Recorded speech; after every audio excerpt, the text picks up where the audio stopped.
7 actresses who have done or are doing major prison time and the reasons why.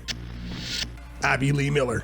Abigail Lee Miller is a reality TV personality and a familiar face for those that loved watching Dance Moms. The Abby Lee Dance Company, her creation, and passion were on the big screen for 8 seasons of Dance Moms, with viewers being treated to plenty of drama, fights, and manufactured theater. In December of 2010, Abby Lee Miller filed for bankruptcy as she couldn't pay the nearly $500,000 she owed the tax man. On October 13, 2015, she was charged with fraud and false bankruptcy declarations, accused of hiding her income for tax fraud purposes, and failed to file tax returns. 20 charges in total were filed against her, with a possible penalty of $200,000 per charge and 5 years in the slammer. What? After some back and forth, she entered a plea bargain arrangement with the authorities and on May 9th, 2017, was sentenced to a year and a day in jail. Unlike the Smallville actress at the end of this video, who is facing up to 40 years in jail. Miller was also fined nearly $200,000. She did her time at Victoriaville Federal Correctional Institute, California, before getting slotted into a halfway house and then snagging an early release on May 25th, 2018, for good behavior. Abby Lee Miller, in a recent interview with Good Morning America, referred to the whole thing as a joke, while saying it had made her a stronger person. Amy Locain. Mention Amy Locain and most people immediately think of Melrose Place. But this TV and movie actress has also starred opposite stars like Matt Damon and Brendan Fraser, posing as the love interest for both in School Ties in '92 and that of Johnny Depp in Crybaby. Amy, on June 27, 2010, smashed into a vehicle while going 85 kilometers an hour in a 56 kilometer an hour zone, and this resulted in the demise of a passenger in the other vehicle. Soon after the crash, the actress was subjected to testing and was discovered to have a blood alcohol level that was nearly thrice what it was allowed to be. In December of that year, she was charged with aggravated manslaughter and assault by automobile, and in November of 2012 was found guilty of auto assault and vehicular homicide. Amy Locain was initially given a 3-year sentence, did her time at Edmund Mahan Correctional Facility for Women, and was paroled in June of 2015. That should have been all, but it was determined that the original sentence was too lenient, and so, on September 17, 2020, she was sentenced to 8 years in jail and will serve 6 of that at the least before her parole can be discussed. Wowza, I'm gobsmacked. Shannon Richardson. Shannon Richardson has done some TV work and was even in Vampire Diaries and The Walking Dead. She's famous, but not in the way that she might prefer. See, while many don't know or care about her acting credits, they do know her for being the person that sent letters to VIPs that could have made them very sick at least. Shannon didn't have an easy life as a kid, with her mom running off when she was barely 2. Her dad raised her, and she appears to have made most of her money by snagging bit parts in TV shows. Shannon walked down the aisle 3 times, and while divorcing the last fella, decided she really didn't like him very much and should make life difficult for him. This she did by sending rice-and-lace letters in his name to august personages like the then New York Mayor Michael Bloomberg, Mark Glaze, the then director of the Mayors Against Illegal Guns, and Barack Obama, the then president. After sending the letters, she called the cops in May of 2013 and told them what her husband had ostensibly done. The cops did some digging and hauled her off in cuffs on June 7, 2013. She was charged for her crimes and on November 22, 2013 entered a plea bargain arrangement that had the state dropping some charges against her while she pled guilty to others. She was eventually handed an 18-year sentence, ordered to cough up $367,222 in restitution, and undergo psychological treatment both during and after her time in jail. Shannon Richardson is due for release on November 18, 2028, and is currently twiddling her thumbs at a Texan federal prison. Remy Ma. Remy Ma, real name Reminisce Mackey, Nee Smith, is a rapper and actress. She's appeared in films such as Queen of the South and was recently a host of the P. Diddy-created State of the Culture. Her hit songs include Lean Back, All the Way Up, and Conceited.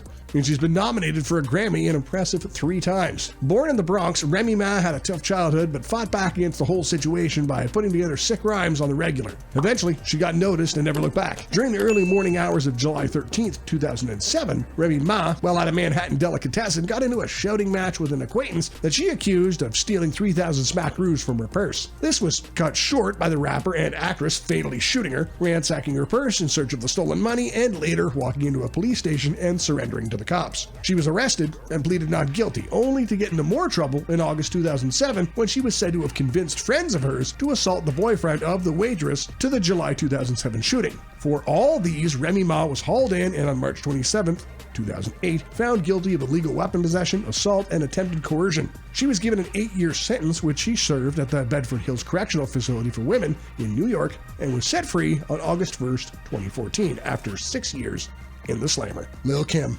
This list would be incomplete without Kimberly Denise Jones. Yeah, that's the formal name of Lil Kim, acclaimed bad girl, rapper, model, actress, and TV personality. This lass was born in Brooklyn and as a teen was thrown into the streets to fend for herself. Fend for herself she did, till that late Notorious B.I.G. discovered her and helped her achieve mainstream acceptance and success. Hardcore, 1996, was her first studio album, followed by the Notorious K.I.M. in 2000, La Bella Mafia in 2003. She's appeared in films including the 2008 superhero movie and the 2003 Those Who Walk in Darkness as Soul Dad O'Rourke. As befits her persona, Lil Kim has been in a lot of trouble over the years. In March 2005, she was found guilty of lying to a federal grand jury and conspiracy, with the maximum sentence for the charges being 20 years in the slammer. The whole thing had to do with a confrontation and shooting at the Hot 97 studios in 2001 between her group and that of a rival group called Capone and Noriega, and she lied when questioned on the stand onto the whereabouts of her co-manager and bodyguard when the shooting was going down. CCTV footage exposed her lies, and in July 2005, she got handed a 1-year jail sentence, was fined $50,000, and placed on 3 years of probation. Lil Kim did her time at the Federal Detention Center, Philadelphia.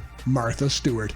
Martha Helen Stewart has her fingers in many pies and is one of the most successful businesswomen ever. She's written bestsellers aplenty and is a TV personality who hosted shows like Martha Stewart Living in 93 to 2004 and Martha 2005 to 2012. Martha Stewart is on this list because she was once an inmate. In December of 2001, she received an advanced warning not available to the public that the value of the I'm Clone stock she was holding would drop because the medical firm had failed to secure FDA approval on an important experimental cancer drug. With such privileged information, she opted to sell the stocks in question as fast as she could. The stock dropped 16% in value the day after Martha Stewart offloaded them, with her action drawing intense media scrutiny. The government took a dim view of her actions and on June 4, 2003 filed 9 charges against her. Her trial commenced early the next year, and in March of 2004 she was found guilty of lying to federal investigators, conspiracy, and obstruction. Her sentence was announced in July of 2004 and it consisted of 5 months in jail, followed by 2 years of probation. She was also fined over $200,000 and after trying to pick the prison of her choice, did her stint at the federal prison camp of Alderson, which is known as the cushiest jail in the States. She was released from there in March of 2005 to begin her house arrest. Allison Mack. This actress is best known for befriending Superman himself in Smallville, where she played the role of Lois Sullivan. Born in July of 1982, Allison Mack first worked in commercials and then landed an attention-getting role in Seventh Heaven. Smallville got her international exposure, and she was a regular for 9 seasons. At the moment, Allison Mack is in big trouble and facing up to 40 years in jail. The whole situation developed starting from 2010 when she was recruited into Nexium, which advertised itself as a multi-level marketing firm focused on executive coaching and personal development, but was anything but. On April 20th, 2018, the FBI cuffed Mack in Brooklyn, accusing her of forced labor conspiracies as well as trafficking conspiracy. She was also accused of breaking immigration laws by agreeing to a fake marriage, recruiting, enslaving, and exploiting ladies, and even branding them with her initials. In April of 2019, she pled guilty to racketeering charges and is said to have signed up for a plea bargain. Allison Mack has not been sentenced yet and is out on bond, but there is no doubt at all she is going away for a very long time. Theresa Judice. Theresa Judice is a TV personality and a best-selling author to boot, with 6 hot and spicy cookbooks to her name. She's been on The Celebrity Apprentice 5, but is more famous for doing her thing in The Real Housewives of New Jersey. On July 29, 2013, Judice and her husband were formally accused of plotting bank fraud, mail fraud, and wire fraud, all because they had apparently exaggerated how much they made while applying for a loan and had hidden assets while filing for bankruptcy. Her husband was also alleged to have failed to file tax returns for the years 2004 to 2008. The two later entered a plea bargain arrangement with the authorities and pled guilty to 41 charges. On October 2, 2014, Therese got a 15-month sentence while her hubby snagged 41 months. The couple was also fined $414,000. Theresa Judice did her time at the Federal Correctional Center, Connecticut, and was there from January 5th, 2015 to December 23rd, 2015. Apart from going to jail, the couple suffered in that Theresa's husband was deported after his prison sentence due to his, not being a U.S. citizen. Cheating the tax man really is a zero-sum game after all. Click on the playlist to the left to binge watch more celebrities and famous people who've done or are doing real prison time and the reasons why. We'll see you there.